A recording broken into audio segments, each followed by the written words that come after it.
Milionário entra no hospital e trava em choque. Um menino sujo e magro está abraçado à sua filha doente. Antes que ele chame a segurança, o olhar do garoto o desmonta. O que acontece a seguir destrói tudo o que ele acreditava e muda sua vida para sempre. Antes de começarmos essa história emocionante, deixe aqui abaixo nos comentários de que cidade você está assistindo e um curtir no vídeo para continuar acompanhando. A porta do quarto 407 estava entreaberta. Eduardo Mendes não batia antes de entrar. Nunca. Não por arrogância, mas por hábito. Afinal, era o pai da paciente e também o homem mais influente no conselho do hospital. Mas naquele instante, ele desejou ter batido. Ao empurrar a porta devagar, o que viu fez seus pulmões travarem. Um menino, sentado ao lado da cama de Isadora, sujo, roupa rasgada, cotovelos ralados, um boné surrado cobrindo metade do rosto, e mesmo assim, tão imóvel, tão silencioso, tão presente. Seus dedos pequenos envolviam a mão da menina, sua filha, que dormia profundamente, respirando com dificuldade, os fios do monitor cardíaco presos ao peito. O mundo girou. Por um segundo, Eduardo achou que era um sonho ou um pesadelo. Deu um passo para trás, como se o chão tivesse ficado inclinado. O som do monitor bipando, lento e constante, perfurava o silêncio como uma gota d'água em um cômodo vazio. "Quem é você?" Sua voz saiu mais baixa do que ele esperava, seca, ameaçadora. O menino ergueu os olhos, e naquele olhar havia algo que Eduardo não conseguia decifrar. Não era medo, não era arrogância, era ternura. Aquela ternura desarmava, irritava e, ao mesmo tempo, doía. Isadora soltou um leve suspiro, ainda dormindo. O menino levou o dedo indicador à boca, pedindo silêncio com um gesto gentil, quase protetor. Eduardo avançou. "Sai de perto dela, agora." Luan? Ele ainda não sabia o nome, mas aquele era o nome do menino. Hesitou por um segundo e soltou a mão de Isadora com delicadeza, como quem devolve algo sagrado. Depois se levantou devagar, mas não correu. Não pediu desculpas. Apenas ficou ali, parado, encarando-o com olhos escuros e calmos, contrastando com seu rosto encardido e franzino. Do corredor, uma enfermeira apareceu, alarmada pela tensão no tom de voz de Eduardo. "Senhor Mendes, o que aconteceu? O que esse garoto está fazendo aqui dentro? Isso é um hospital. Minha filha está em estado crítico." Sua voz estalava de raiva e pânico. A enfermeira empalideceu. "Senhor, ele vem aqui quase todos os dias, só por alguns minutos." Isadora fica mais calma quando ele está. "Achamos que o senhor sabia." "Sabia?" Ele quase riu, incrédulo. "Vocês estão deixando um mendigo entrar no quarto da minha filha sem minha permissão?" O menino ainda não tinha dito uma palavra. Antes que Eduardo o expulsasse, Isadora despertou com os olhos inchados e confusos. "Papai!" Ele correu até a cama, abaixando-se ao lado dela. "Filha, está tudo bem. Esse menino, ele estava aqui. Você o conhece?" Ela piscou devagar, como se acordasse de um sonho doce e caísse na realidade fria. "Ele não te machucou, certo?" insistiu Eduardo. Isadora agarrou o lençol com força. "Não, não machucou. Ele é meu amigo. O Luan. Eu gosto quando ele vem." Eduardo recuou, como se tivesse levado um tapa. Luan, ainda parado ao lado da cama, deu um passo para trás. "Ele conta histórias. Fica comigo quando você não vem", completou Isadora, a voz frágil como papel de seda. Silêncio. Denso. Incômodo. A enfermeira nervosa tentou intervir. "Senhor Mendes, ele nunca fez nada de errado. A senhora Regina da limpeza o conhecia. Disse que o menino ficava no corredor e que sua filha sorria quando ele aparecia. A doutora Paula também sabia.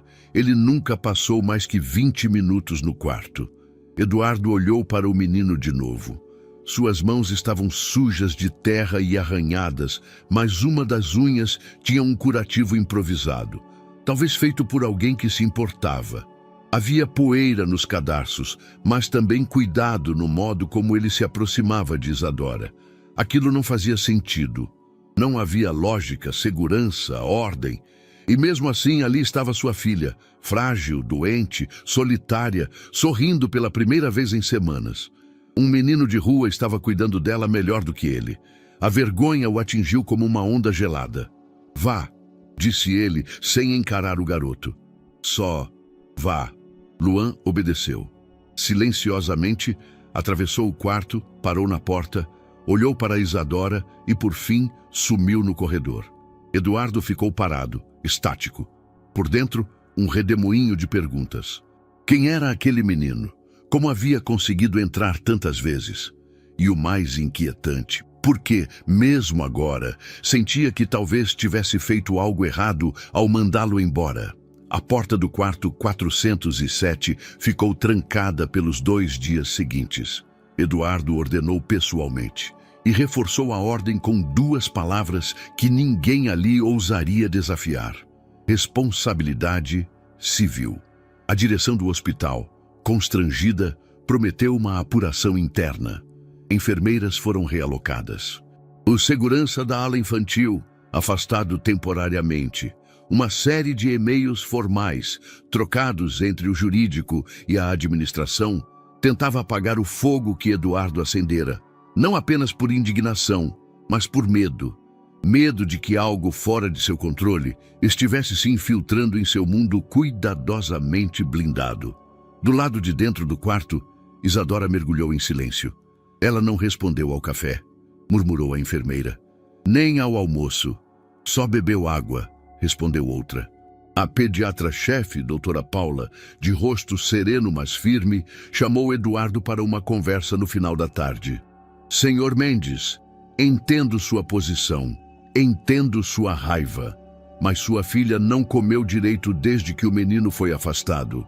Isso não é justificativa para permitir a presença de alguém sem autorização no quarto de uma criança em recuperação, cortou ele ríspido.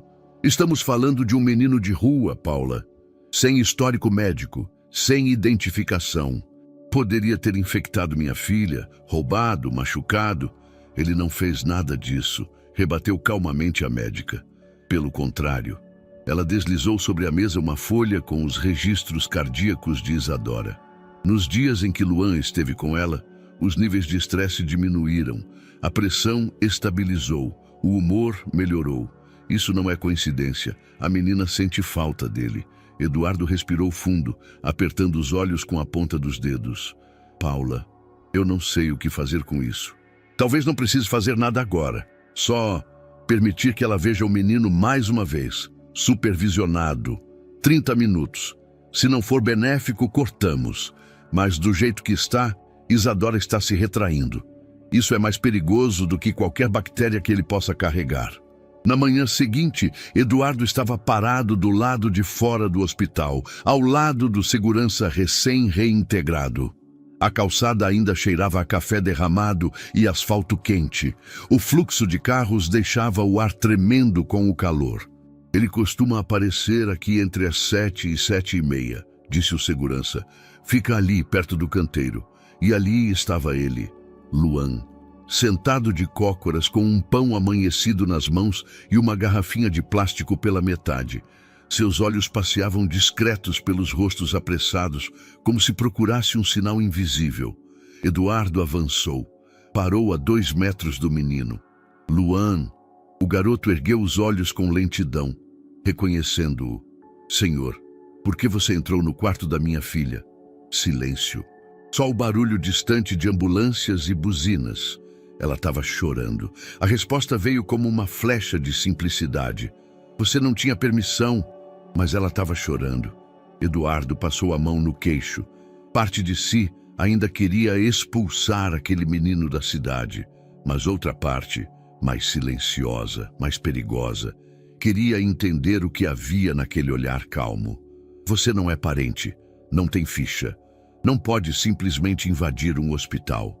Eu não invadi, respondeu Luan, olhando nos olhos dele pela primeira vez. A janela estava aberta. O homem respirou fundo. A médica permitiu uma visita, curta, supervisionada, e depois disso, acabou. Está claro? Luan assentiu. Havia respeito no gesto, mas também um tipo de resistência silenciosa. Ele não era submisso, nem insolente. Era outro tipo de força. Dócil, porém intacta. O reencontro entre Isadora e Luan durou 26 minutos. Eduardo assistiu de longe, do vidro espelhado da sala ao lado. Luan entrou tímido, tirando o boné ao ver a menina. Ela abriu um sorriso instantâneo. Tentou se sentar, mas tossiu. Ele segurou a almofada para apoiá-la. Sentaram-se lado a lado. Ela começou a falar sobre uma borboleta que havia visto pela janela. Ele respondeu com uma história de quando tentou capturar uma com um saco plástico e acabou caindo num laguinho. Eles riram. De verdade. Eduardo sentiu um peso estranho no peito. Uma cena tão simples, mas tão inacessível para ele. Ao final da visita, quando Luan foi chamado para sair, olhou para Eduardo no corredor e disse: "Obrigado. Foi só isso. Mas naquele obrigado não havia submissão, nem medo, nem bajulação. Apenas um reconhecimento limpo, quase nobre, dignidade." Eduardo demorou para processar o sentimento que aquilo gerou, mas algo em sua barreira começou a ceder. O dia amanheceu com um céu pálido, coberto por uma neblina espessa que parecia sussurrar pelos becos. O vento batia gelado, levantando sacos plásticos e folhas secas ao longo da calçada quebrada. Sob uma marquise de concreto úmido, escondido atrás de 2 contêineres enferrujados, Luan abriu os olhos ao som de um alarme distante. Era o toque do hospital. Seu corpo doía. O chão, irregular e duro, não oferecia conforto. A manta que usava era fina, quase translúcida pela quantidade de furos. Ainda assim, ele se levantou com uma agilidade resignada. Havia aprendido a acordar rápido. Dormir demais, ali, era perigoso. Podia significar voltar com menos do que chegou. Ou nem voltar. Limpou os joelhos com as mãos, mesmo que isso não mudasse a sujeira. Enfiou os dedos entre os cabelos desgrenhados para desalinhar um pouco os nós e prendeu o boné surrado sobre a cabeça. Depois, apanhou do bolso uma folha de papel dobrada com cuidado. Seu único tesouro naquela manhã era um desenho. Isadora, sentada numa cama com asas de fada. Ele, ao lado dela, segurando uma borboleta amarela com as 2 mãos.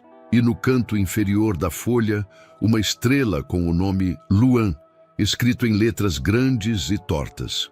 Ele queria que ela visse.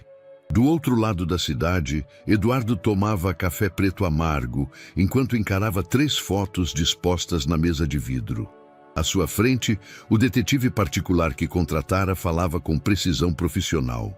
As imagens foram captadas em diferentes pontos nas últimas semanas. Aqui, apontou, ele está dormindo atrás do hospital, embaixo de um toldo improvisado. Aqui, comendo do lixo do refeitório. E nesta, aceitando uma marmita da funcionária da limpeza. Ela foi identificada como Regina Lopes, trabalha na ala de esterilização. Eduardo observava tudo sem dizer uma palavra. O contraste era gritante. Ali, em sua sala de reuniões de 26º andar, cercado por mármore importado, luminárias escandinavas e painéis de vidro que refletiam o skyline da cidade, via a imagem de um menino com a pele encardida dormindo sobre papelão. "Alguma identificação?" perguntou. "Nada. Sem certidão de nascimento. Nenhum registro em escola pública. Não aparece em sistema de abrigos. O único dado útil veio de uma conversa com um jornaleiro na Zona Oeste. Ele mencionou um casal de velhos que abrigou o garoto por um tempo.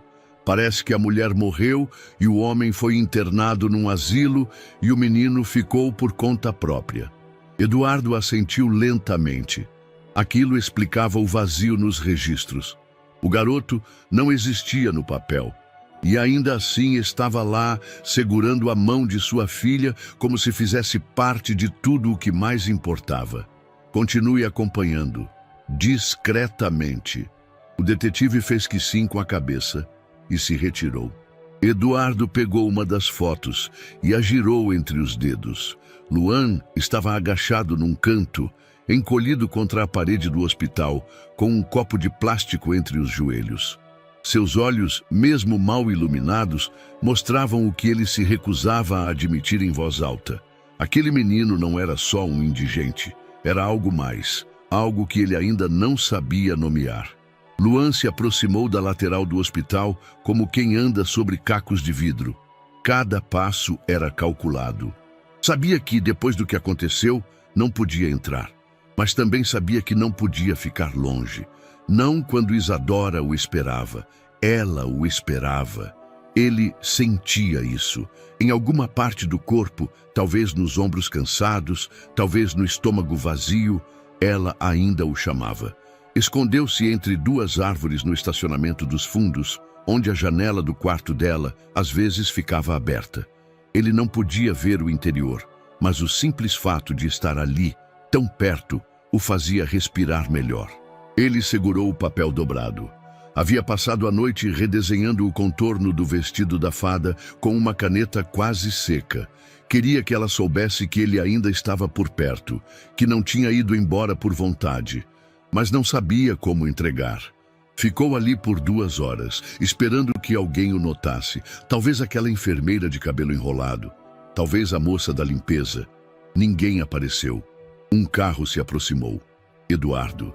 Ele saiu do veículo com uma pasta sob o braço e olhos firmes e parou a poucos metros de Luan. Por um instante, o menino pensou em fugir, mas não fugiu. Eduardo o olhou sem raiva, sem gentileza também. Só o observava, como quem procura entender algo que não se encaixa. "O que você está fazendo aqui de novo?" Luan hesitou. "Ela me chamou." Eduardo franziu a testa. "Ninguém chamou você." A janela estava fechada. Luan apenas baixou os olhos. "Aqui." Ele estendeu a folha de papel. O desenho. Olhou com desconfiança. Os traços eram infantis, mas havia algo nele que o fez demorar um pouco mais para dobrá-lo e guardar no bolso. "Não posso permitir que você fique rondando aqui. Isso não é um parque, é um hospital." "Eu sei. E você não pertence a este lugar." Luan levantou os olhos. Havia cansaço neles, mas também algo mais fundo, um tipo de sabedoria que não combinava com sua idade. "Eu nunca pertenço a lugar nenhum." Silêncio. Eduardo prendeu a respiração por um instante. "Volte para o que quer que seja sua casa. Não quero ter que chamar ninguém para te tirar daqui." O menino assentiu, mas não se moveu imediatamente. "Só diz para ela que eu passei." Eduardo não respondeu. Apenas entrou pela porta lateral. Luan caminhou até a estação velha no fim da tarde. Lá, sob um viaduto, outros meninos acendiam uma pequena fogueira com pedaços de jornal. Ele se aproximou, dividiu o resto da maçã que guardara e deitou sobre um pedaço de lona. Um dos garotos perguntou: "Você vai voltar amanhã?" Luan olhou para o céu encoberto. A lua mal se via entre os fios e os cabos que cortavam o céu como cicatrizes. "Vou." E quando fechou os olhos, a última imagem que viu foi a de Isadora sorrindo, e não doente, não pálida, mas de asas abertas, como no desenho, voando alto por entre as janelas de um hospital que ele, no fundo, sabia que nunca teria o direito de chamar de lar. O estúdio estava escuro, e o ar ali dentro parecia mais denso do que no resto da casa. Eduardo desceu os degraus de madeira lentamente, sentindo cada rangido como um eco dos anos que não pisava ali. A maçaneta da porta era fria. O cheiro, levemente abafado, misturava poeira e verniz antigo. Nenhum empregado entrava ali há muito tempo. Não por ordem direta, mas porque todos entendiam que aquele lugar havia sido congelado no tempo. Camila amava aquele cômodo. Era o único espaço da casa que ele nunca redecorou após sua morte. Na parede ainda havia um mural com recortes de jornais antigos, lembretes escritos à mão partituras e fotos em preto e branco de apresentações beneficentes que ela fazia. Sobre uma bancada, o piano, coberto por um lençol bege, exibia apenas uma ponta visível das teclas brancas. Do lado, uma velha vitrola. Ele se aproximou da estante e puxou uma caixinha de madeira escura. Dentro havia um pendrive. Conectou-o ao aparelho de som. O clique foi seco. A voz de Camila invadiu o ambiente em segundos, leve, desafinada e incrivelmente viva. Vai, Dudu, canta comigo, essa parte é sua, dizia ela no meio de uma risada espontânea. A gravação era de um domingo qualquer, anos antes. Eduardo lembrava. Ela tinha convencido ele a sentar ao lado dela no piano, mas ele não cantara, só ouvira. Ele Como fechou sempre. os olhos. Imagens vieram rápidas. O vestido florido dela dançando pela cozinha, o cabelo preso de qualquer jeito, as mãos quentes segurando o rosto dele nos dias difíceis. E o som da risada. A risada dela era o som que mais lhe fazia falta. Sentou-se na poltrona azul, a mesma em que costumava observá-la tocar, e pela primeira vez em muito tempo sussurrou algo de volta. Eu devia ter cantado com você. A lembrança da maternidade chegou sem aviso. Camila, suada e esgotada, segurava Isadora nos braços com um brilho nos olhos que Eduardo jamais conseguiria esquecer. O quarto estava cheio de flores, mas ele só conseguia olhar para o rosto delas duas. Ela tem seus olhos, mas a minha teimosia, disse Camila sorrindo. Naquele momento, tudo parecia inteiro, simples e eterno. Mas agora, tudo o que restava era um corpo frágil numa cama de hospital, conectado a fios e monitores. Isadora dormia com a mesma expressão da mãe, os olhos semicerrados, a testa levemente franzida. Até a forma como ela torcia os lábios em repouso era idêntica. Isso partia Eduardo por dentro. Ele evitava encarar a filha por muito tempo. Não por descaso, mas porque cada traço dela era um lembrete cruel do que havia perdido e do que ele próprio havia deixado morrer em silêncio. No hospital, a rotina parecia andar em círculos, mas naquele dia, uma pequena exceção quebrou o ciclo. Luan apareceu de novo. Veio com um pote de vidro nas mãos. Era um frasco reaproveitado com tampa de plástico vermelho e mel dentro. Amarrado no pescoço do pote, um barbante segurava um papel grosso com a letra miúda e torta de criança, para Isa ficar doce de novo. Regina, a mulher da limpeza, viu o menino parado perto do portão de serviço e, depois de hesitar, levou o presente à pediatra-chefe. Doutora Paula leu o bilhete 2 vezes. Onde ele está? Lá fora, esperando. Ela fechou os olhos por um instante, respirou fundo e disse: traz ele, mas só por 10 minutos. Na sala da ala infantil, 2 enfermeiras cochichavam. Ele vai entrar de novo? A doutora deixou. Está sob supervisão. Mas e se o pai souber? Já não proíbe mais, só não gosta. O nome Eduardo Mendes carregava peso, mas ali, dentro daquela equipe, a influência não apagava a humanidade. Quando Luan entrou no quarto, Isadora já estava acordada. O rosto, antes apagado, reacendeu em segundos. Você voltou... Trouxe uma coisa, disse ele, sem fazer cerimônia. Ela esticou a mão com dificuldade e ele colocou o pote sobre o colo dela com cuidado. Depois, tirou do bolso outro papel, dessa vez com uma colagem improvisada de flores feitas com papel de bala. É para chamar borboleta, colar na janela. Eu não consigo levantar. Eu colo. E colou, com fita adesiva emprestada. Depois se sentou. Ficou ali, calado, olhando para ela. Eles não precisavam falar. A presença bastava. Eduardo observava tudo do corredor, em silêncio. A cena feria e curava ao mesmo tempo. Um menino sujo, sentado ao lado de sua filha, colando papel na janela com uma delicadeza que ele mesmo não sabia se conseguiria imitar. Não havia pressa, nem fingimento, nem agenda. Era só um gesto limpo. quase puro. Camila teria chorado. Luan foi embora sem dizer muito. Apenas acenou com a cabeça e saiu com a mesma leveza com que entrou. Do lado de fora, algumas funcionárias começaram a tratá-lo com menos rigidez. "Oi, garoto. Tudo bem?" disse uma delas, segurando um pacote de bolachas. "Tá sim. Obrigado", respondeu com um leve sorriso. Aos poucos, ele deixava de ser ameaça e passava a ser conhecido. Não havia documento, ficha médica ou autorização formal. Mas havia algo maior. Ele fazia bem a alguém. E isso, dentro daquele prédio de concreto e códigos de conduta, começava a bastar. À noite, Eduardo retornou ao estúdio. A voz de Camila continuava lá. Repetia a música, os trechos desafinados, o riso fácil. Mas dessa vez, ele não sentou na poltrona. Sentou-se ao piano. Colocou os dedos sobre as teclas, sem pressioná-las. Ficou ali, apenas sentindo o frio do marfim sob a pele. Pensou em Isadora, pensou em Luan, pensou no silêncio que ocupava sua vida desde o dia em que Camila se foi, e no quanto esse silêncio vinha sendo preenchido pouco a pouco por vozes novas, vozes que ele ainda aprendia a escutar. O relógio marcava 11h47 quando Isadora começou a tremer. A enfermeira Mariana notou primeiro. Estava ajustando os cabos do oxímetro quando viu a pele da menina mudar de cor, do pálido habitual para um vermelho febril que se espalhava rápido pelo rosto e pelo pescoço.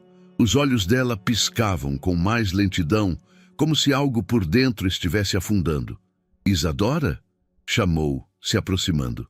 A menina não respondeu, apenas gemeu, o som fraco como um estalo de papel amassado.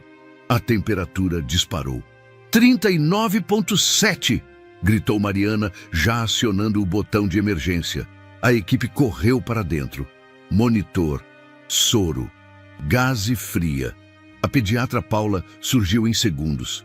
Os batimentos estavam acelerados, o corpo tremia e os olhos vidrados davam sinais de que algo interno havia saído de controle.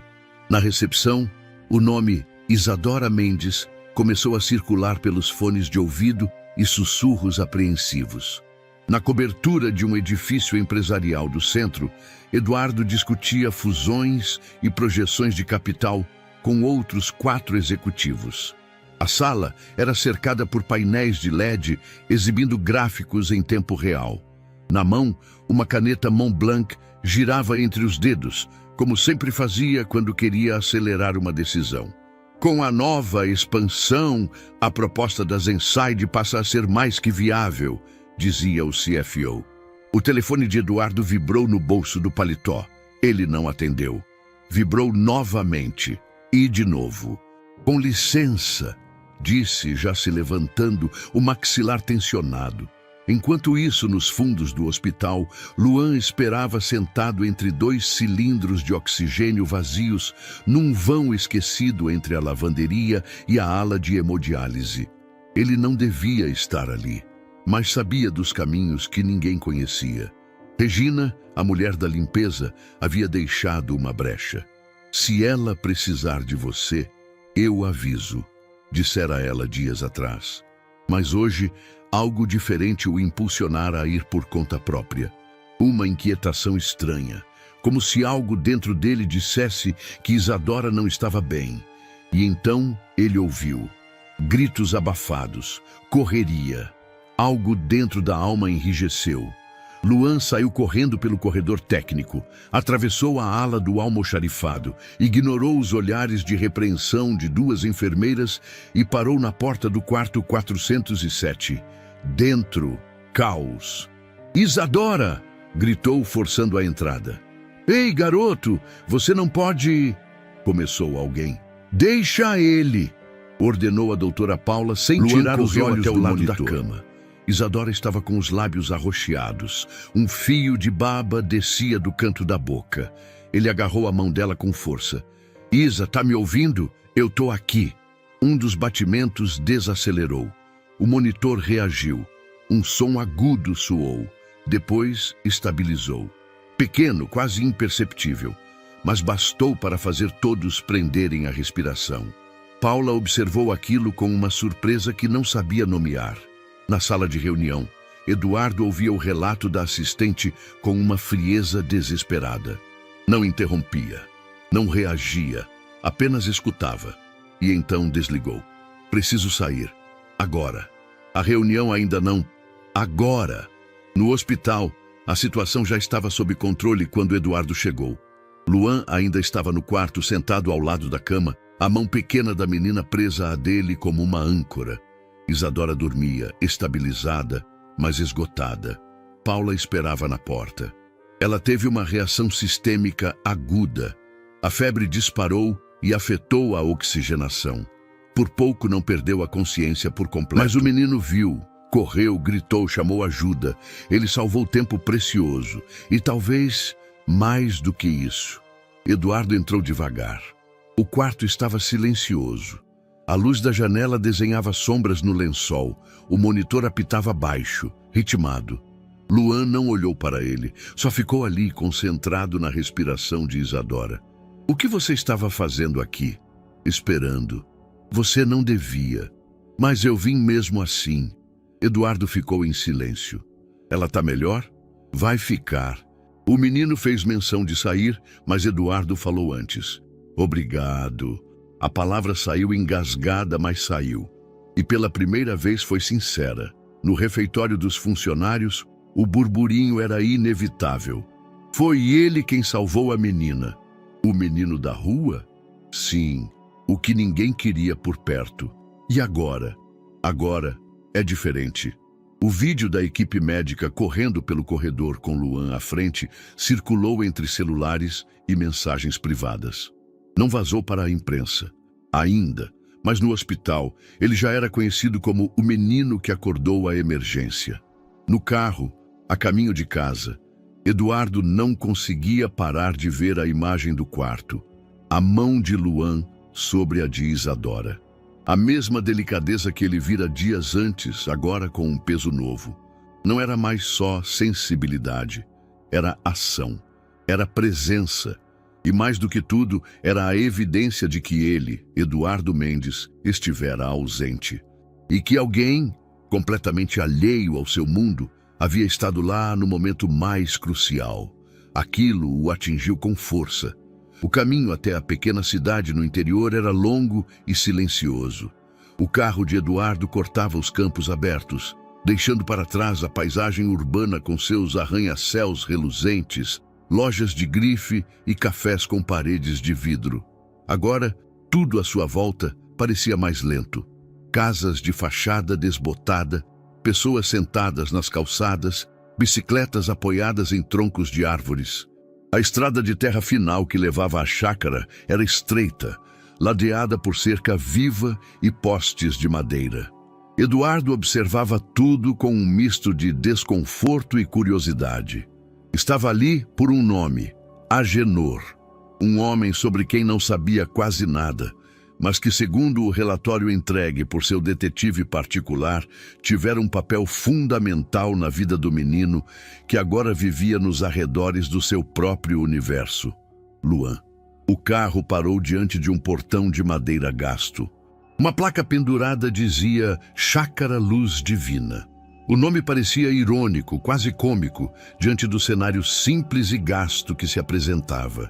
Ainda assim, havia uma beleza sutil na desordem do lugar. O tipo de beleza que nasce do cuidado silencioso, não da ostentação.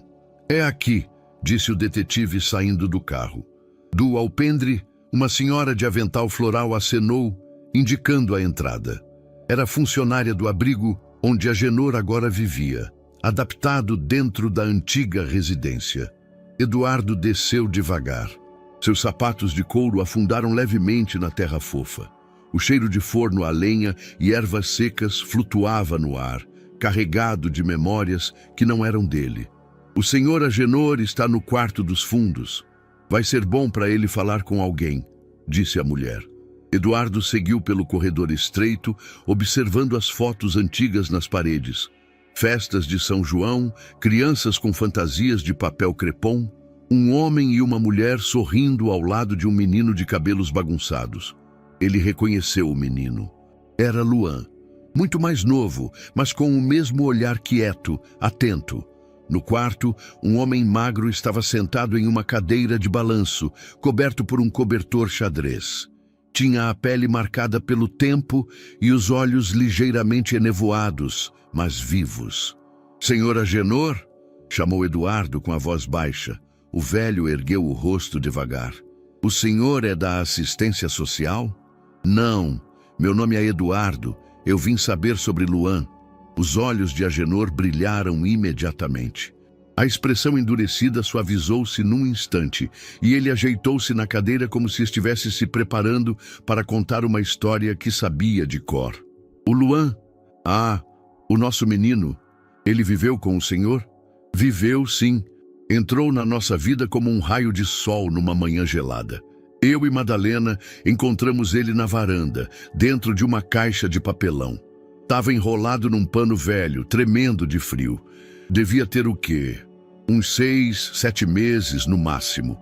Eduardo escutava em silêncio. Madalena, ela pegou ele no colo como se fosse filho.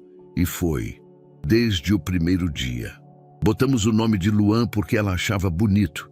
Disse que significava luz. E era isso mesmo. Ele iluminava a casa. Agenor olhou para o vazio por alguns segundos, antes de continuar. "A gente não tinha luxo, mas tinha amor. Dava leite morno, pão com manteiga, roupa lavada no tanque. Ele dormia entre nós nas noites de trovão. Tinha medo de escuro, mas nunca chorava muito. Era um menino de alma quieta." Sentiu um nó na garganta. O modo como aquele homem falava era como ouvir alguém narrando a vida de um filho legítimo. "E por que ele saiu?" Agenor respirou fundo. A resposta parecia doer. Quando Madalena adoeceu, ele ficou triste. Passava o dia todo no quintal, desenhando no chão com um galho. A gente via que ele já carregava alguma saudade dentro dele. Não falava disso, mas carregava. Quando ela morreu, foi como se a luz da casa apagasse. Eu fiquei doente pouco depois. Fui parar no hospital, depois me trouxeram para cá. E ele desapareceu. O velho estendeu a mão e puxou uma caixinha de papelão surrada debaixo da cadeira. De dentro, tirou um envelope com cuidado. Entregou a Eduardo. "Ele me deixou isso. Não falou nada. Só colocou aqui do lado da cama no dia em que foi embora." Eduardo abriu com cautela. Dentro havia 2 desenhos. O primeiro mostrava o casal sorrindo, de mãos dadas com um menino. O segundo era mais sombrio. Luan sozinho, sentado debaixo de uma árvore, olhando para o céu cheio de estrelas. No canto inferior, escrito com uma caligrafia simples, havia uma frase: "Eu não quero esquecer." Por um instante, Eduardo sentiu o peso daquela frase como se fosse sua. Ele não respondeu nada, apenas olhou para Agenor e assentiu. O velho parecia em paz agora. "Ele tá bem?" perguntou com um fio de esperança. "Tá." Eduardo hesitou. "Ele tá tentando. Então diz para ele que a gente nunca esqueceu. E que ele é nosso menino, sempre vai ser." A volta para a cidade foi lenta. Eduardo segurava os desenhos no colo, olhando para eles como se fossem um mapa de algo perdido. Uma bússola apontando para um lugar que ele nunca havia visitado, mas que agora precisava conhecer. Cada traço infantil era carregado de sentimento. Não havia nada de elaborado, mas tudo ali dizia: "Eu fui amado." E talvez mais importante ainda, eu ainda me lembro. Chegando em casa, Eduardo não foi direto para o quarto. Foi até o escritório. Abriu a gaveta onde guardava documentos importantes e, com cuidado, colocou os 2 desenhos dentro de uma pasta de plástico transparente. Depois, fechou os olhos por um momento e murmurou: "O menino que não queria esquecer." O portão eletrônico se abriu devagar, emitindo um rangido metálico abafado. O carro preto deslizou pela entrada da casa de Eduardo com a cautela de quem não sabia se deveria realmente estar ali. No banco de trás, Luan observava tudo com olhos muito mais atentos do que curiosos. Ele não perguntava nada, Apenas olhava. As janelas enormes, os vasos de plantas simetricamente posicionados, o gramado tão bem cortado que parecia de mentira. Ele nunca tinha entrado numa casa como aquela e não sabia se devia tirar os sapatos. Eduardo estacionou e desligou o motor. "Pode descer", disse, virando-se para trás. Luan não se mexeu de imediato. Estava imóvel, as mãos presas entre os joelhos. Parecia pequeno demais para aquele banco de couro. "É só por um tempo", completou Eduardo, como quem precisasse justificar para si mesmo a própria decisão. O menino assentiu, pegou sua sacola, uma mochila gasta pendurada por um só lado, e desceu. A casa era silenciosa, não havia som de televisão nem cheiro de comida, só o leve zunido do ar-condicionado e o ranger do piso de madeira sob os passos de Eduardo. "Você vai ficar nesse quarto aqui", disse, abrindo uma porta no corredor lateral. O cômodo era pequeno, mas confortável. Cama arrumada, prateleiras vazias, uma escrivaninha de madeira clara. Havia até uma janela que dava para o jardim. Luan olhou ao redor como quem pisava em um cenário de outro mundo. A primeira coisa que fez foi tirar os tênis, mesmo sem que ninguém dissesse nada. Depois colocou a mochila sobre a cama com cuidado. Não a abriu. "Tem toalha no banheiro e roupas novas no armário, qualquer coisa que precisar." Eduardo hesitou. "Você me chama." Luan não respondeu, só assentiu de novo. A simplicidade do gesto o fazia parecer um adulto silencioso em corpo de criança. Naquela tarde, Isadora estava mais acordada do que o habitual. Sua febre havia sumido. Os exames mostravam pequenas melhoras. Mas o que realmente mudara era o tom da sua voz. Ela estava animada. Queria saber se Luan viria visitá-la. Perguntou 3 vezes à enfermeira. "Não sei, querida", respondeu a moça com cautela. "Talvez ele esteja ocupado hoje." Mas às 17 horas em ponto, Luan apareceu na porta do quarto. Não usava mais a camisa surrada de antes. Vestia uma camiseta azul simples, calça de moletom e um par de tênis limpos. Os cabelos, lavados. A pele do rosto ainda tinha marcas, mas o brilho nos olhos parecia mais forte. "Você veio", disse Isadora, sorrindo com a boca cheia de pontos de soro. Ele se aproximou devagar, sentou-se ao lado da cama e tirou do bolso um papel dobrado. Era um novo desenho. Uma ponte ligando 2 montanhas, com uma menina de um lado e um menino do outro. "Agora a gente está no meio da ponte", disse ele. "E onde termina? Ainda não sei." A notícia da presença de Luan na casa de Eduardo se espalhou em círculos pequenos, mas ruidosos. A primeira a questionar foi a governanta, que o encontrara no corredor do andar superior. "Esse menino é da rua?", perguntou, num tom meio contido, meio assustado. Eduardo respondeu com uma frieza cortante. "Ele está aqui porque eu permiti e vai continuar até segunda ordem." Depois vieram os vizinhos. Uma senhora do condomínio ligou para a secretária de Eduardo para expressar preocupação. Disfarçava como gentileza, mas a mensagem era clara. O menino não era adequado para aquele ambiente. E então vieram os comentários no clube.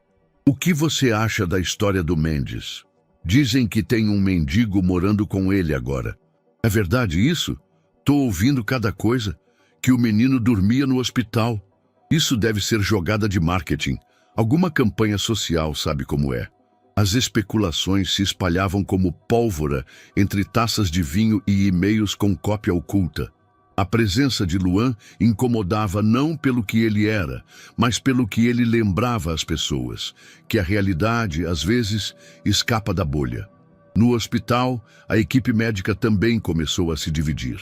"Você acha mesmo seguro ele morar com o pai da paciente?", cochichava um enfermeiro. "O menino tem ajudado. Ela reage melhor com ele por perto", respondia a doutora Paula. "Mas e se algo der errado? E se não der?" A questão não era mais apenas ética, era emocional.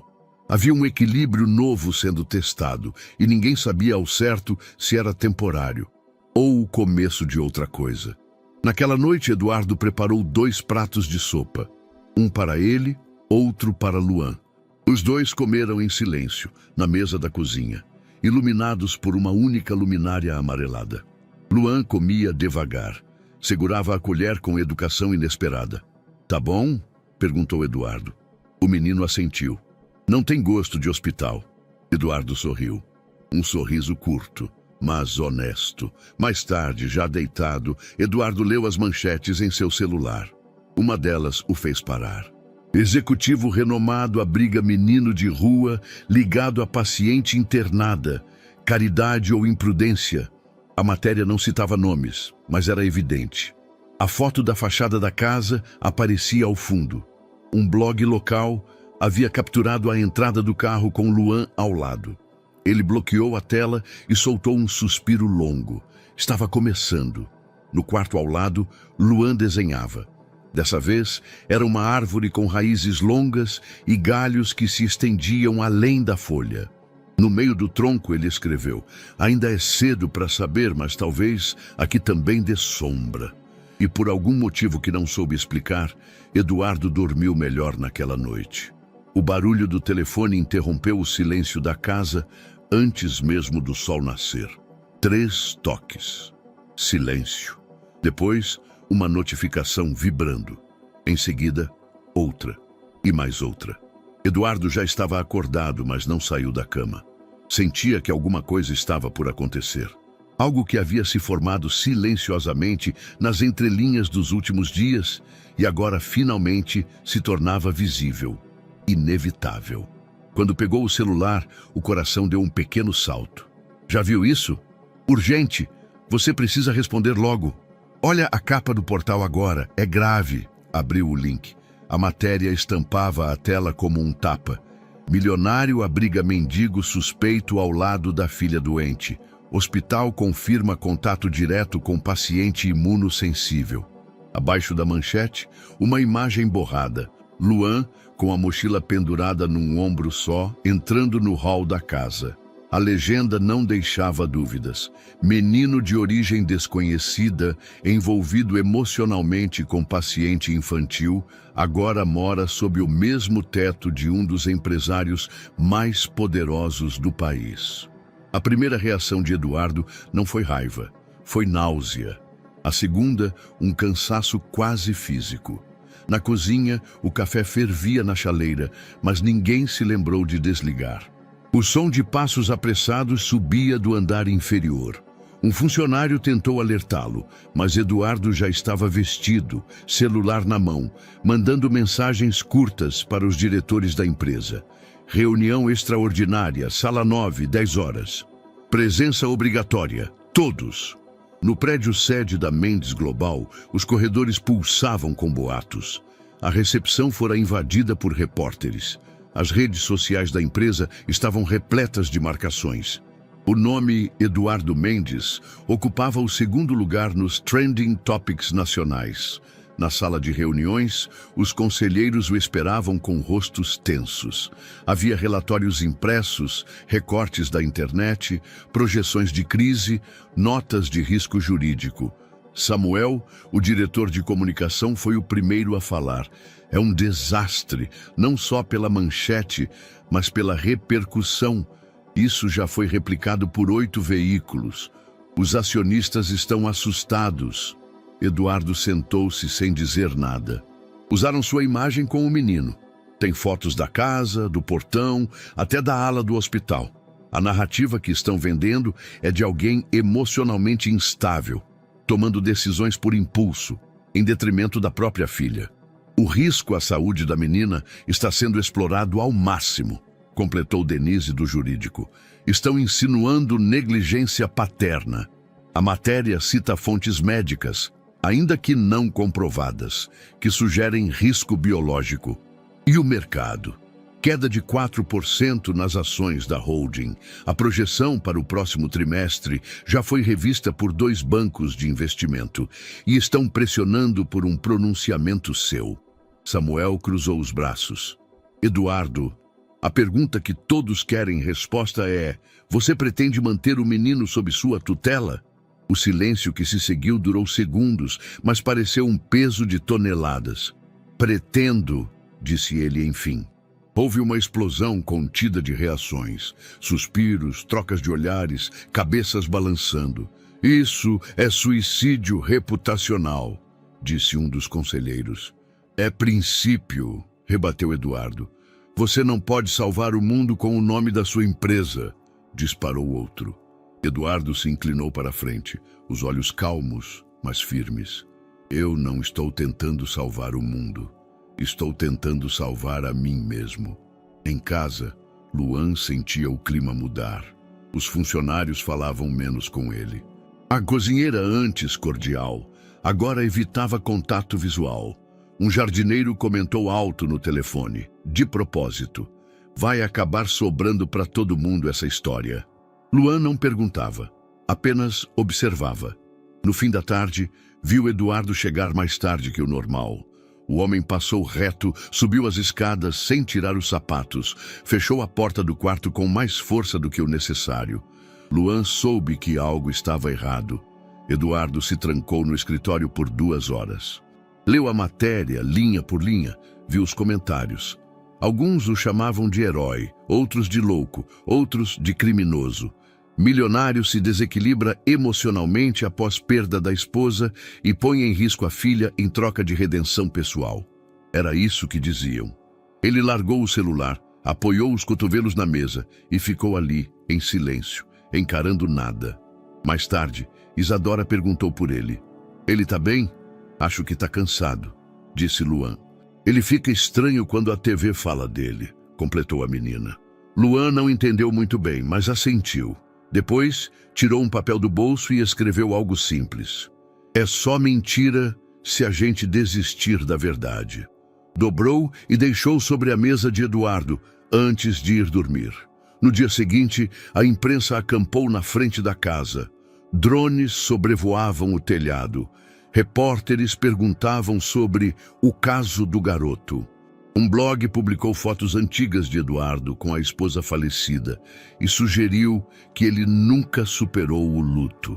A pressão se tornava insustentável.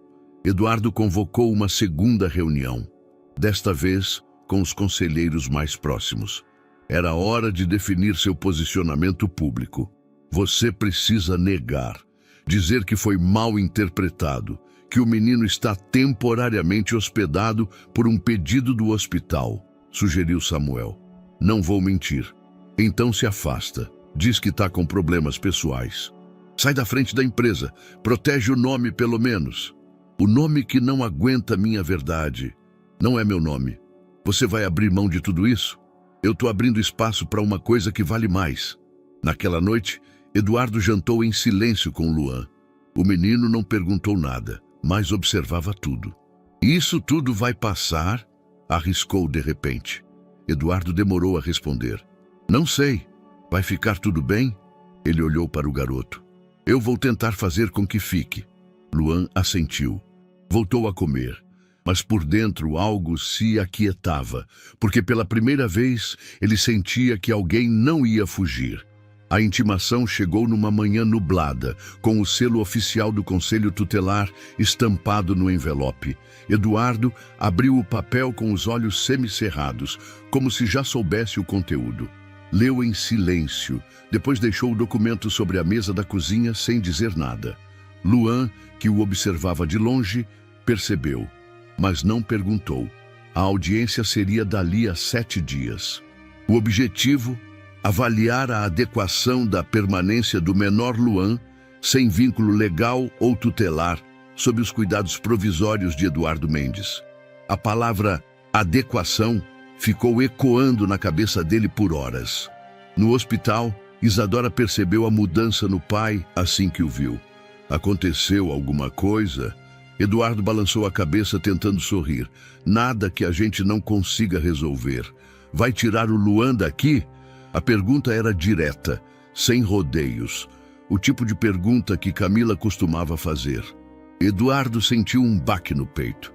Vão fazer uma audiência para decidir. Isadora encarou o teto por alguns segundos. Depois disse: posso escrever uma coisa para eles? Tipo, uma carta? Pode, mas ninguém garante que eles vão ler. Mas alguém vai ver. Ela tinha razão. A carta foi escrita com letra torta, linhas desalinhadas e emoção crua. Oi, meu nome é Isadora. Tenho 9 anos e eu estou doente, mas estou melhorando. Acho que é porque o Luan me ajuda. Ele não é perigoso. Ele conta histórias e me ouve. Ele me faz lembrar da minha mãe, que também falava pouco, mas dizia coisas importantes. Se vocês tirarem ele, acho que vou ficar doente de novo. Porque às vezes a gente não melhora só com remédio. A gente melhora com gente que gosta da gente. Regina, a funcionária do hospital, fotografou a carta com permissão da menina. Mandou para a doutora Paula, que a postou em uma rede de médicos pediatras. Em menos de 24 horas, a carta chegou a mais de 80 mil compartilhamentos. Tornou-se uma espécie de manifesto silencioso. A hashtag Deixa o Luan ganhou força.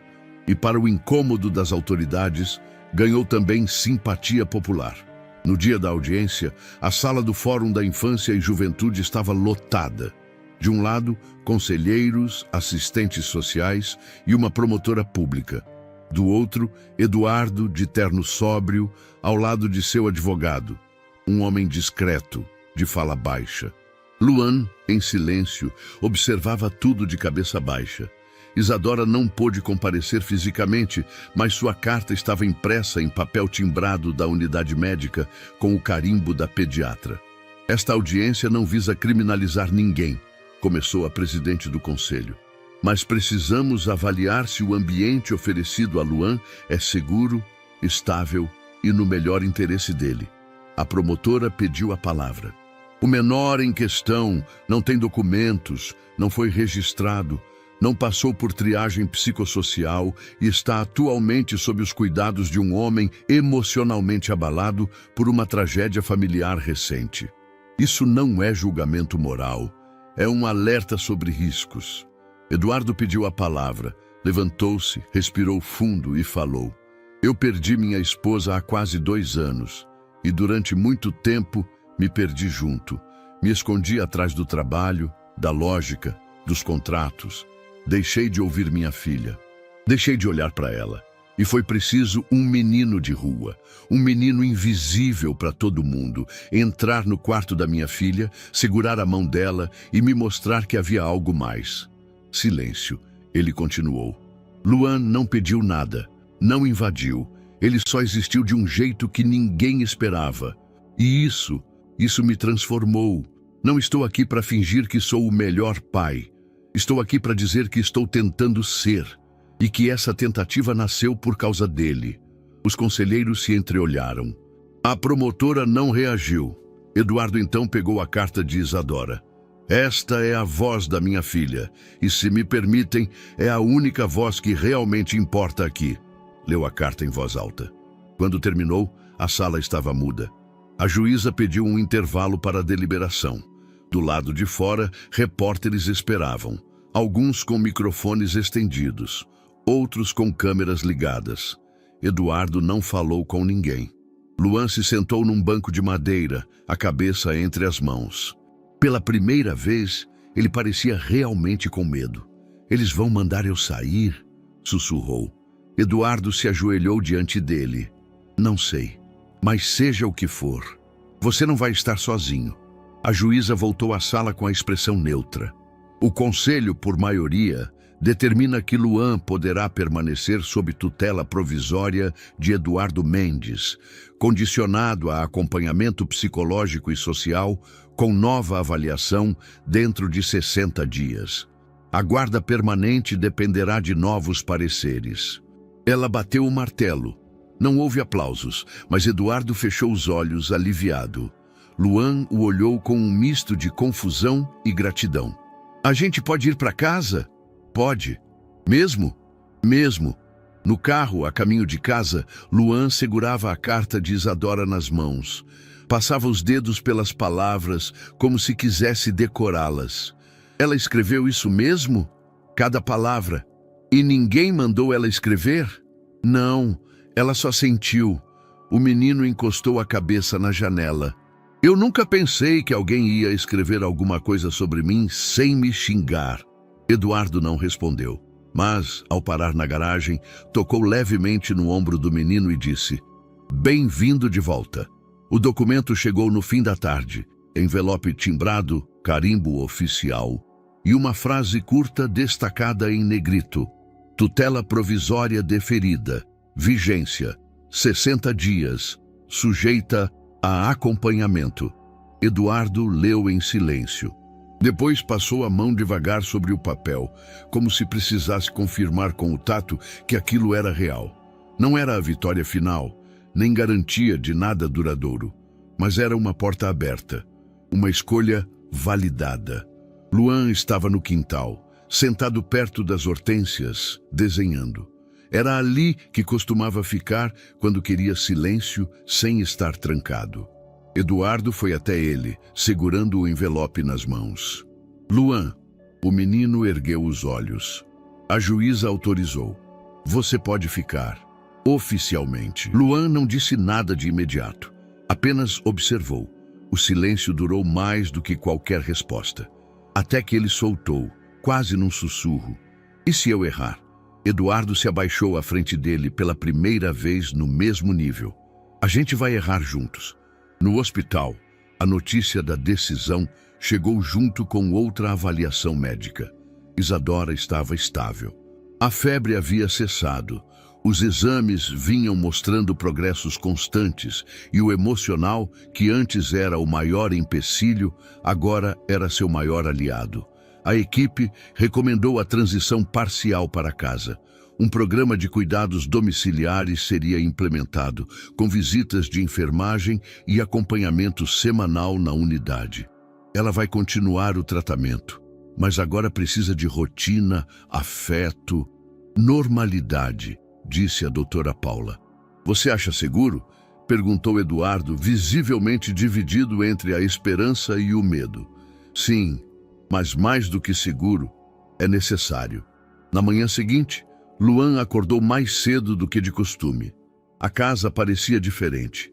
Havia cheiro de pão na torradeira e o som abafado de passos no andar de cima. Ele se levantou devagar, foi até a janela e viu o carro do hospital encostando na entrada. Era ela, Isadora.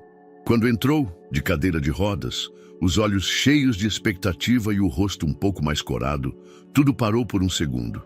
"Bem-vinda em casa", disse Eduardo com a voz falhando levemente. Luan segurava o encosto da cadeira. Isadora olhou para ele e sorriu. "Achei que só ia ver esse sofá nos seus desenhos." Ele riu. E naquele instante tudo parecia encaixar, mesmo que de forma improvisada. As primeiras horas foram um aprendizado. Isadora ainda estava frágil. Precisava de ajuda para se locomover, para tomar os remédios nos horários certos, para se alimentar com cuidado. Mas a presença dela na casa modificou tudo. Luan ajudava nos pequenos gestos, buscava cobertas, carregava o copo d'água, trocava os canais da TV. Eduardo cuidava da medicação, lia as instruções dos enfermeiros como se fossem cláusulas de um contrato milionário. E, em meio a essa dança sutil de adaptação, algo novo surgiu: calma. Na empresa, a situação era outra. Os acionistas continuavam pressionando, as ações oscilavam e os tabloides insistiam em pautas ambíguas. Humanidade ou instabilidade? Eduardo Mendes adota órfão enquanto empresa perde valor. O coração do CEO: filantropia genuína ou fuga emocional? A imprensa se dividia. Colunistas elogiavam, influenciadores atacavam. Advogados da holding recomendavam silêncio. Mas Eduardo tomou uma decisão: não dar entrevistas, mas também não se esconder. O que você quer que digamos à imprensa, então?" perguntou Samuel, novamente exaltado. "Que estamos aprendendo, como qualquer família. Isso não é marketing. Eu não quero que seja." Na casa, pequenas alegrias começaram a se acumular. Na primeira noite dos três juntos, Isadora pediu pizza. Era algo trivial, mas havia meses que não comia nada que não fosse supervisionado. Tem que ser de marguerita, igual a que mamãe fazia, disse ela. Eu não sei se ela fazia pizza, Isa, respondeu Eduardo. Fazia sim. Uma vez queimou, mas disse que era versão rústica. Eles riram juntos. Luan não conhecera Camila, mas ouvi-la citada assim o fazia sentir parte da história. Ele desenhou a cena depois, os três em volta da mesa, a fatia de pizza torta no prato, o riso solto. À noite, Eduardo passou pelo quarto de Isadora para checar se estava tudo bem. Encontrou a luz acesa, ela lendo e Luan ao lado, desenhando um jogo de tabuleiro improvisado. Hora de dormir, disse ele, mas sem autoridade. Apenas como aviso. Isadora guardou o livro. Pai, Eduardo parou na porta. Esse foi o melhor dia desde que mamãe se foi. Ele não respondeu, só assentiu. E ao sair, fechou a porta com cuidado, com reverência. Luan ficou acordado por mais um tempo. Deitado no colchão ao lado da cama de Isadora, olhava para o teto, onde haviam colado pequenas estrelas que brilhavam no escuro. Você acha que a gente vai conseguir ficar assim por muito tempo? Sussurrou. Isadora bocejou. A gente não tem que saber. Só tem que estar. Na varanda, Eduardo olhava para o céu. Tinha um copo de água nas mãos e os pensamentos em espiral. Pensava em Camila. Pensava em tudo que havia deixado escapar. Mas agora começava a pensar no que ainda podia construir. Não era muito, mas era suficiente. Era uma segunda-feira de céu nublado quando a carta chegou. Eduardo estava no escritório da casa, resolvendo pendências administrativas, quando a campainha tocou. A funcionária entregou um envelope manchado de umidade, sem remetente. Apenas seu nome escrito em letras finas e incertas. Para o senhor Eduardo Mendes, sobre Luan. Ele abriu com desconfiança. Dentro havia uma carta manuscrita em papel comum. O conteúdo o fez prender a respiração. Meu nome é Raquel, sou mãe do Luan. Dizem que estou morta, mas não estou. Tive problemas, sim, muitos, mas estou sóbria há mais de um ano. Quero ver meu filho. Não quero criar escândalo. Só preciso saber se ele está bem. E, se possível, se posso tê-lo de volta. Com verdade, com dignidade. Meu endereço está abaixo. Sei que pode não acreditar. Mas, por favor, venha ver. O papel tremia nas mãos de Eduardo. A primeira reação foi incredulidade. Depois veio a raiva. E, por fim, o medo. Frio, paralisante. Ele caminhou pela sala com passos curtos, tentando organizar os pensamentos. Precisava confirmar. Precisava saber se era verdade. Chamou o detetive. Mandou o endereço. Pediu descrição. Em 48 horas, a resposta chegou. Raquel Santos, 37 anos. Histórico de internações por dependência química. Morou em abrigo para mulheres durante 2 anos. Está de fato sóbria há 14 meses, segundo relatórios do abrigo. Atualmente trabalha como auxiliar de cozinha em um restaurante comunitário. E é mesmo? A mãe? Sim. O hospital onde Luan nasceu tem registro da internação dela. Nome da mãe, Raquel Santos. Nenhum nome do pai. Luan saiu do hospital após 3 dias. Foi abandonado sem registro formal. O resto, o senhor já sabe. Eduardo fechou os olhos. A história, até então tão linear, havia sido rasgada por dentro. Contou a Luan 2 dias depois.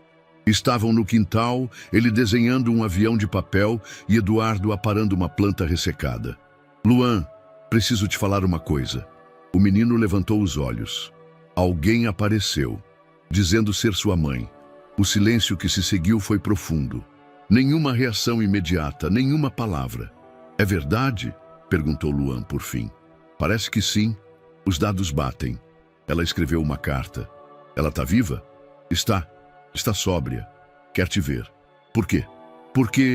Porque talvez esteja tentando acertar as coisas. Luan abaixou os olhos de novo. Eu não sei o que pensar. Eu também não. Naquela noite, Eduardo mal dormiu. Revivia a carta, os relatórios, a expressão confusa de Luan. Era como caminhar sobre vidro. Cada passo podia cortar mais do que o anterior. No dia seguinte, ligou para Raquel. A voz do outro lado da linha era baixa, vacilante. Alô? É Eduardo, o homem que está com Luan. Silêncio. Achei que o senhor não fosse ligar. Eu também achei. Raquel suspirou do outro lado. Eu não quero confusão. Só quero a chance de olhar para ele. Nem sei se ele vai me reconhecer, mas eu preciso tentar. Eduardo hesitou. Depois disse: a gente vai. A visita aconteceu em um sábado, lugar neutro, uma sala cedida por uma assistente social. Luan chegou de mãos dadas com Eduardo. Tinha os olhos arregalados, mas o queixo firme. Raquel já estava lá. Cabelos presos, roupas simples, mãos trêmulas. Quando viu o menino, o mundo pareceu parar. Luan, ela não se aproximou de imediato. Você tá grande, tá bonito. Luan olhou para Eduardo. Eu não lembro de você, disse o menino. Eu sei, e você não precisa. Só queria ver você e te pedir desculpa por tudo. As lágrimas escorreram devagar. Não eram dramáticas, eram baixas, respeitosas. Você me deixou? Perguntou Luan, a voz baixa. Eu fui fraca, estava doente, mas não era de maldade. Eu só não sabia como ser mãe. E agora sabe? Raquel tremeu por dentro. Ainda não sei se consigo. Eu estou tentando. Mas estou tentando. Silêncio. E se eu não quiser voltar? Ela respirou fundo. A decisão é sua. Eu só precisava olhar nos seus olhos e dizer que não era porque você não valia. Era eu. Só eu. Na volta para casa, Luan não disse nada. Eduardo também não. No jantar, o menino empurrou o prato com o garfo. Você acha que eu deveria ir? Eu acho que você tem o direito de escolher, mas o direito também de não saber ainda. Eu tô com medo de magoar alguém. Isso é o que torna você quem você é. Luan olhou para ele. Eu não quero sair daqui. Eduardo não respondeu. Só colocou a mão sobre a mesa, ao alcance da mão do menino. E Luan encostou a dele ali, sem dizer mais nada. O prédio do Fórum da Infância e Juventude recebia seus primeiros raios de sol de um dia abafado. O corredor estava silencioso, exceto pelo som metálico da varredura dos detectores de metais. Advogados, assistentes sociais e funcionários passavam apressados. A tensão era quase palpável. Dentro da sala de audiências, o juiz já aguardava. A decoração era tradicional. Painéis de madeira escura, cadeiras forradas, uma mesa central com o brasão do tribunal. De um lado, a promotora, com documentos organizados em pilhas. Do outro, o advogado de Raquel, ajustando os óculos e revisando notas. Perto dali, 2 conselheiros trocavam olhares. No fundo, a assistente social esperava, e à esquerda, o advogado de Eduardo preparava-se para intervir caso fosse necessário. A porta se abriu. A assistente social entrou primeiro, com Raquel ao lado. Ela parava a cada passo, visivelmente emocionada, segurando firme uma pequena bolsa. O olhar de Raquel oscilava entre esperança e medo, enquanto cumprimentava o advogado com um aceno delicado. Em seguida, entraram Eduardo e Luan. O garoto estava de mãos dadas com o pai. A postura de Eduardo era firme. Ombros alinhados, expressão serena. Luan, por sua vez, mantinha o olhar baixo.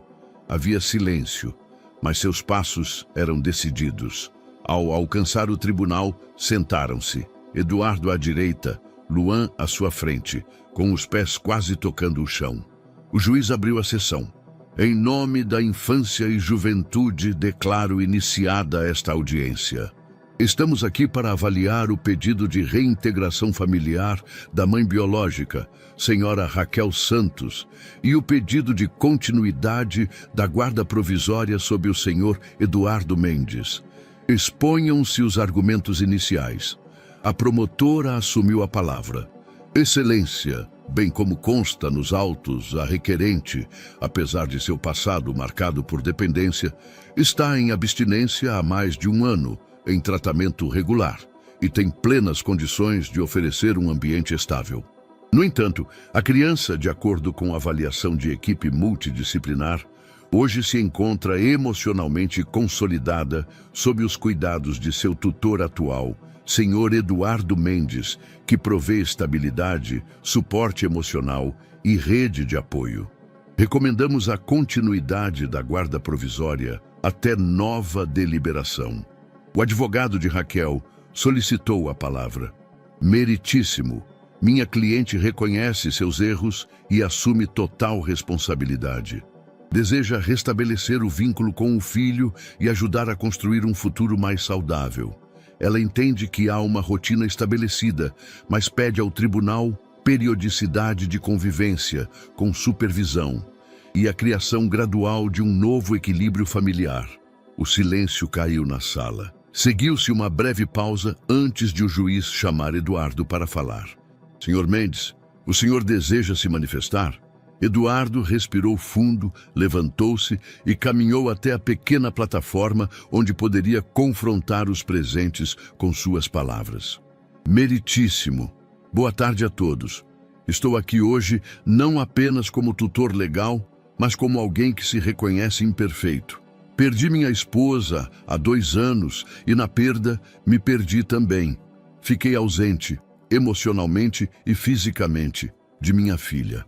Foi preciso que alguém, um menino de ninguém, entrasse na nossa dor e me mostrasse o caminho de volta. Ele fez uma pausa, o olhar firme. Recebi a visita da mãe biológica dele. Soube do seu histórico, do seu esforço, da sua recuperação. Fiquei feliz por ela estar viva e lutando. Quero do fundo do coração que ela encontre seu lugar de paz, dentro ou fora da vida dele. Mas também vejo uma criança inteira que hoje vive uma rotina segura, com estímulos, afeto, períodos de descanso, amigos e uma casa que passou a chamar de lar, palavra que por muito tempo Érica, Isadora, repetiu sem saber o significado real. Ele respirou fundo, a voz embargada. Luan decidiu estar conosco. Não disse que ama mais ou menos. Disse que quer ficar. O tribunal tem o dever de respeitar essa vontade, especialmente quando encerra de forma tão clara e madura. Se me permitem, a criança pode crescer com visitas monitoradas sem sofrimento. Mas tirá-lo disso seria quebrar a ponte que ele construiu com o próprio passado. E comigo e com minha filha. Sentou-se. O ambiente ficou carregado. O juiz, confirmando lentamente com a cabeça, perguntou a Luan: "Você fala se quiser." O menor respirou fundo. "Eu sei que ela é minha mãe", começou em voz firme. "E eu gosto dela. Mas ela me abandonou, né? Eu lembro de mais nada. Aqui perto do pai, da Isadora, eu me sinto bem. Eu fiz amigos, eu tenho casa. Eu não sei onde eu estaria se voltasse com ela." A voz vacilou, mas ele continuou. "Ela pode vir me ver quando for seguro, mas por agora eu quero ficar com essa casa." Ele apertou os dedos do pai. Eduardo olhou para o juiz, que então olhou para Raquel. Ela engoliu seco. Lágrimas escorriam discretamente. O juiz respondeu com voz branda, mas firme. "A corte registra a opinião da criança, cujo grau de maturidade consideramos adequado. Nessa audiência, a vontade do menor prevalece. Determino que a guarda permaneça com o senhor Eduardo Mendes. A mãe terá visitas semanais supervisionadas por assistente social, atualizações obrigatórias sobre o menino por pelo menos 3 meses até nova avaliação." Ele bateu o martelo, pôs fim à audiência. Silêncio. Então o juiz suspirou. "Parabéns a todos pela postura e responsabilidade. Entendemos que o caminho da família, como da sociedade, é complexo." E aplaudiu mentalmente ao ouvir 2 pequenos soluços, de Raquel e do próprio Luan. Depois, todos levantaram-se. A audiência se dissipou em sussurros, abraços contidos e rumo à porta. Lá fora, no corredor, Raquel foi a primeira a estender a mão a Eduardo.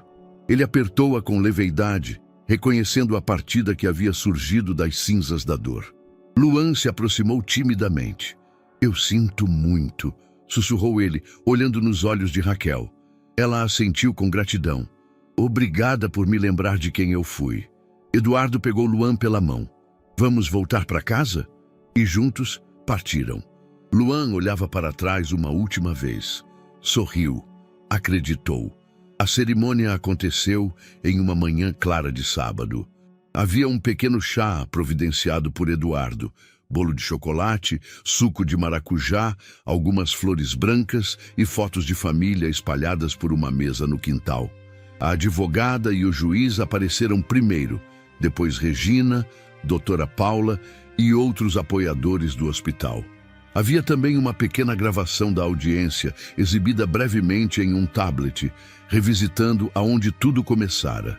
O juiz se sentou em frente à mesa improvisada, olhando para os presentes. Pediu silêncio e disse: "Estamos aqui para formalizar o termo de adoção do menor Luan Santos Mendes, já sob tutela provisória do senhor Eduardo Mendes. Confirmo o consentimento da mãe biológica, senhora Raquel Santos. Cumpre-me perguntar, todos os envolvidos confirmam o desejo de seguir com essa adoção?" Eduardo assentiu, a voz firme. "Sim." Isadora, ao lado, sorriu de lado, as mãos entrelaçadas. Raquel tomou fôlego e falou: "Sim." O juiz passou o documento e explicou brevemente. Eduardo assinou por último e em seguida segurou a mão de Luan. Quando o juiz declarou: "A partir de hoje, vocês são oficialmente pai, mãe e filha", houve silêncio por um segundo. Depois, aplausos, alguns sorrisos espontâneos e lágrimas de emoção. Luan olhou para Eduardo e depois para Isadora. Um sorriso tímido, mas genuíno, floresceu. Na segunda-feira, na escola de Isadora, uma pequena apresentação foi organizada. As crianças deveriam falar sobre o que é uma família.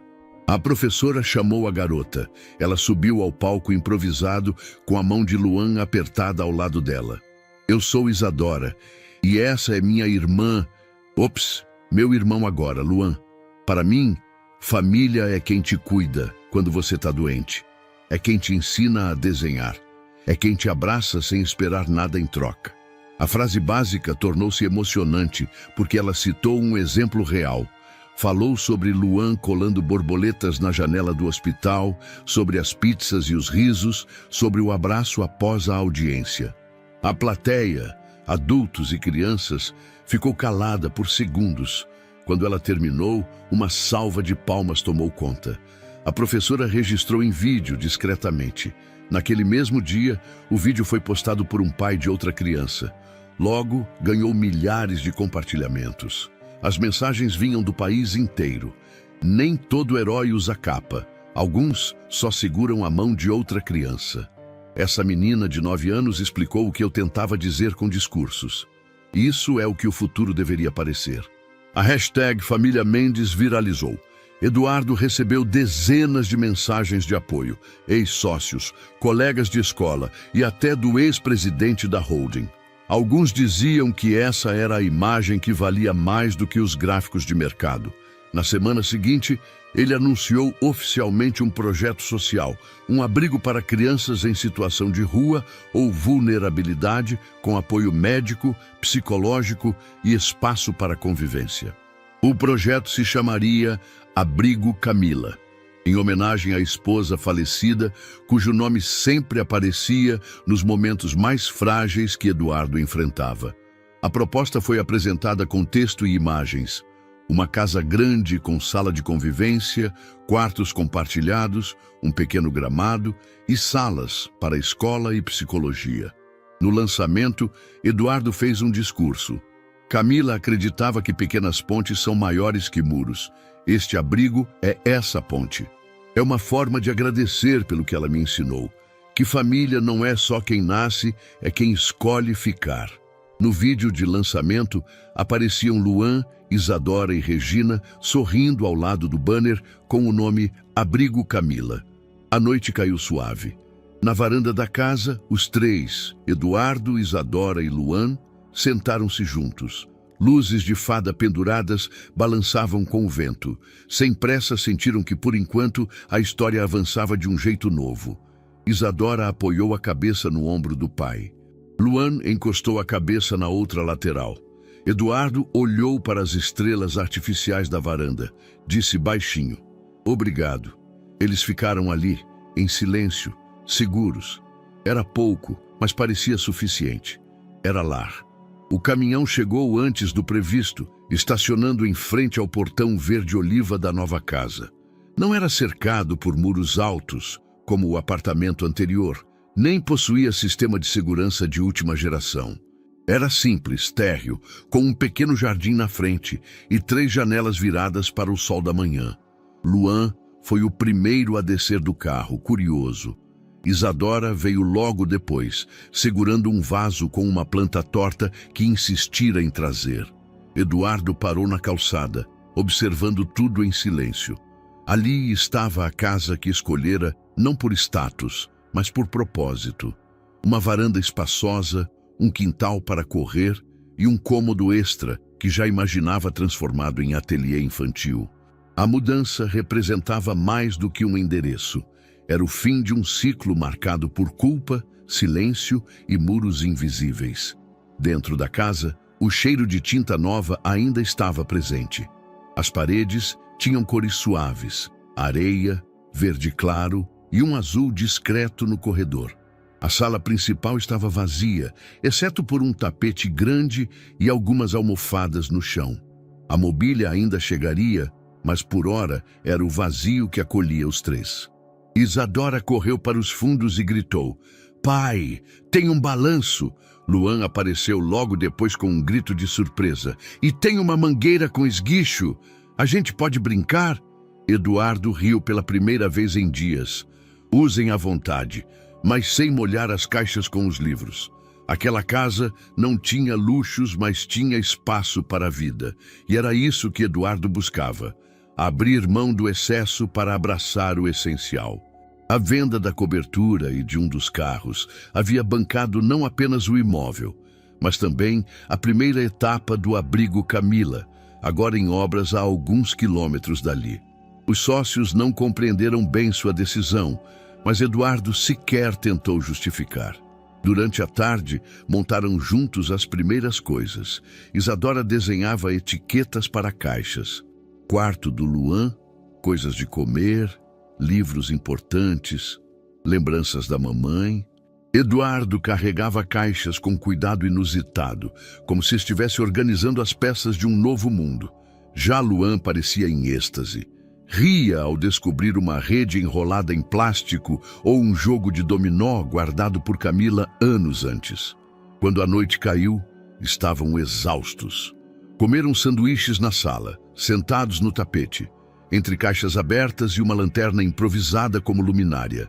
Falavam sobre coisas simples: o gosto do suco, o cheiro das plantas, o som distante dos grilos no quintal. Era uma conversa sem pressa, feita de pequenas pausas e muitos sorrisos. Mais tarde, Luan encostou-se a Eduardo no sofá improvisado. "Essa casa parece mais nossa, porque ela é", respondeu Eduardo. "Cada canto aqui foi pensado para isso. A gente vai ficar aqui para sempre, enquanto for bom pra gente, enquanto for lar." No quarto ao lado, Isadora colava desenhos nas paredes. Um deles mostrava 3 figuras de mãos dadas, embaixo de um telhado inclinado. Acima, em letras coloridas, lia-se: "Agora é casa de verdade." Nos dias que se seguiram, a rotina se estabeleceu. Café da manhã com pão na chapa, Luan arrumando os livros na estante baixa, Isadora colocando flores do quintal em potes de vidro.